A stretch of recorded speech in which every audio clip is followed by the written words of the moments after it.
This is the topic assigned to me. And first we look at the problem statement. The lung cancer incidence as per the IARC and the Globocon 2018.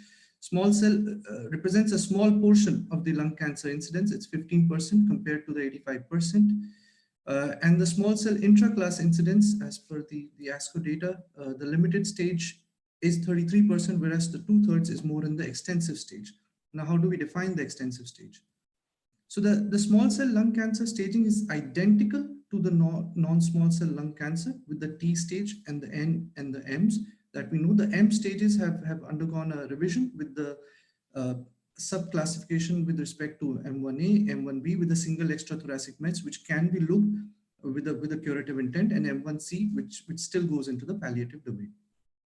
And this is the stage grouping.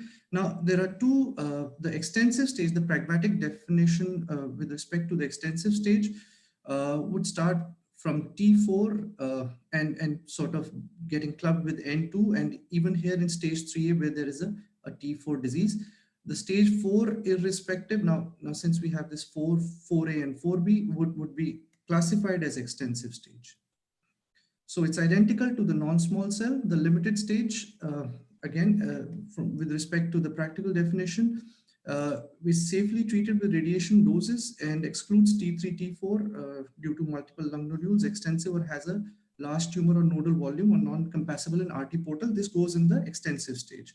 And extensive stage, apart from all these three, would consider as in the metastatic would also become as an extensive stage. So I was just checking out the guidelines. The latest guidelines with respect to extensive stage is to go ahead with chemo, irrespective of the M status. And maybe only with respect to brain metastasis or localized sort of symptomatic metastasis where there is spinal cord compression or symptomatic brain mets, you need to start the local therapy, here in this case, radiation.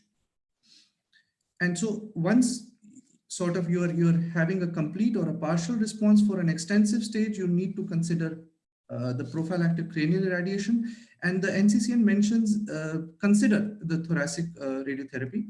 And the response assessment criteria still goes by the RACIS criteria 1.1. And the sequential radiotherapy, it has to be given after the chemotherapy with the residual thoracic disease and a low bulk extrathoracic metastasis, which have responded to the systemic therapy.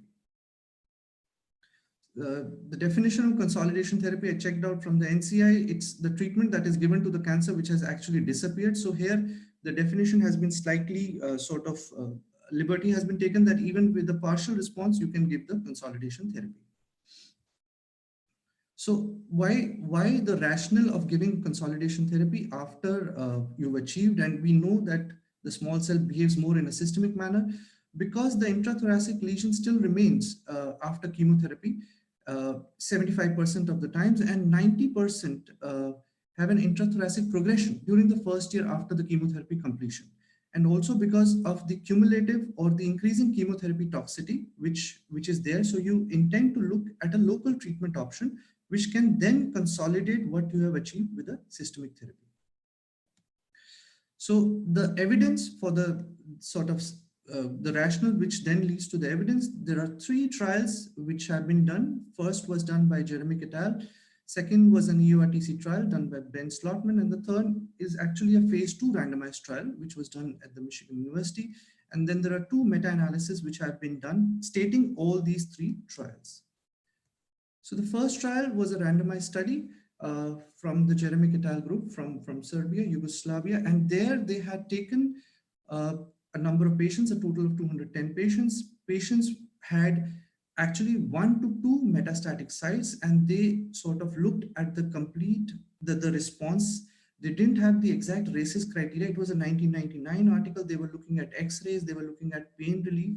Wherever they found that they had a complete response at both the local and the distant survival, or a partial response at the local and a complete response at the distant level, they were either sort of kept with continuing chemotherapy versus radiotherapy along with chemo, followed by prophylactic cranial irradiation. So their main intent was that the distant metastatic site had to have a complete response. And this is how the things were, that They gave the radiation in an accelerated manner, and these were the two. They actually had 5 groups, but these three, the group 3, 4, and 5, did not sort of receive radiation, or were not supposed to be part of the exact randomization where the radiation was intended to give. They randomized it to both accelerated hypofractionation radiation plus concurrent chemo versus just the chemo alone, followed by the prophylactic cranial irradiation. These were the details. The number of metastatic sites were mostly 1 and 2. That is, very little were more than 2 or more metastatic sites. So the radiotherapy dose volume technique, it included all the gross disease and the ipsilateral hilum with a 2 centimeter margin. All these were the post chemotherapy volumes, and the entire mediastinum with a 1 centimeter margin plus the bilateral supraclav. Again, they had employed APPA fields, that is the bilateral parallel opposed, for 36 gray 24 fractions in 12 days, followed by 18 gray 12 fractions 6 days, followed by PCI. So this was an accelerated fractionation schedule.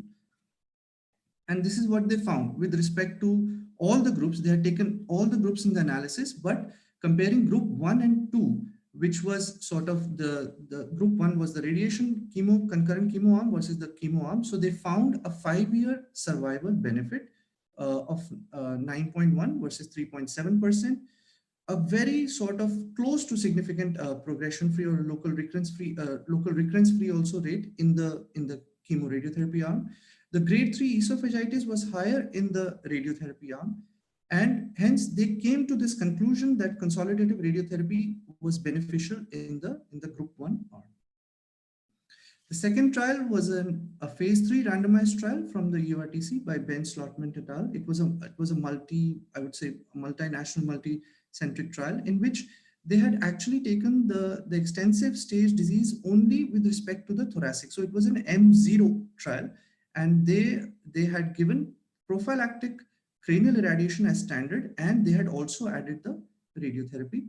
These were the patient characteristics, with a lot of patients achieving a partial response, and then the eligible patients which had complete, partial, or good response. The dose given here in the thoracic radiotherapy was 30 gray in 10 fractions, again a post-chemo volume with a direct 15 millimeter isotropic margin and hilar mediastinal nodes covered in the PTV. Both 2D and 3D planning were employed. The radiation done here was done with the linear accelerator. The prior study by Jeremic et al. Did not mention. The PCI was given per the discretion of the treating physician at different centers. So it ranged from 20 gray 5 fractions, 25 and 10, 13, 10, 12 or 15 fractions. And this is what they found out. Now their primary endpoint was 1 year overall survival, which did not turn out to be significant. However, the 2-year overall survival and the progression-free survival with the thoracic radiotherapy turned out to be significant. And this is what their impression was based upon this forest plot, that the thoracic radiotherapy improved the overall survival, reduced the intrathoracic and the distant metastasis progression. So the radiation was working in some mechanism that it reduced the distant mets as well. The third was actually again comparing prophylactic cranial versus consolidative thoracic disease. It is an RTOG0937 trial. Endpoint was 1 year overall survival, 30 to increase it to 45%. And it was based on a type 1 error. They had not done it for type 2, or they had not studied both sides of the PTL. This was the evaluability, the patient methods. 42 and 44 were again sort of randomized and analyzed with respect to PCI, that is a prophylactic cranial, versus PCI plus the consolidative radiotherapy. The PCI was 25 gray in 10 fractions. The thoracic radiotherapy was actually planned for 45 gray in 15 fractions and could or should have been reduced depending upon constraints to 30 to 40 gray. The metastatic directed therapy was only when the metastasis received less than a complete response to the chemotherapy. So metastatic directed therapy was also part of the study. And this is what they found out. The PCI, now this is a negative trial, the PCI plus radiotherapy showed inferior outcomes with respect to the overall survival, which was non-significant. This is what they quoted. And the time to progression was superior in the PCI and the RT arm.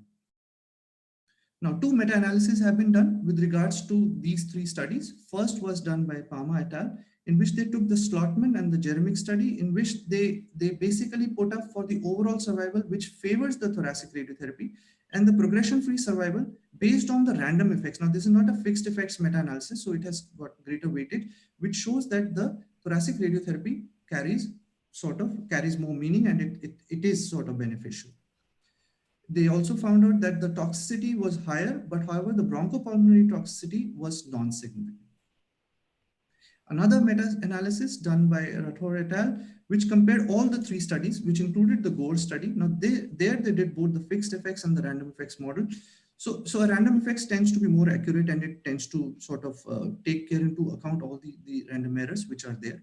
Even here also, they are finding out that the overall survival is sort of better, however, non-significant.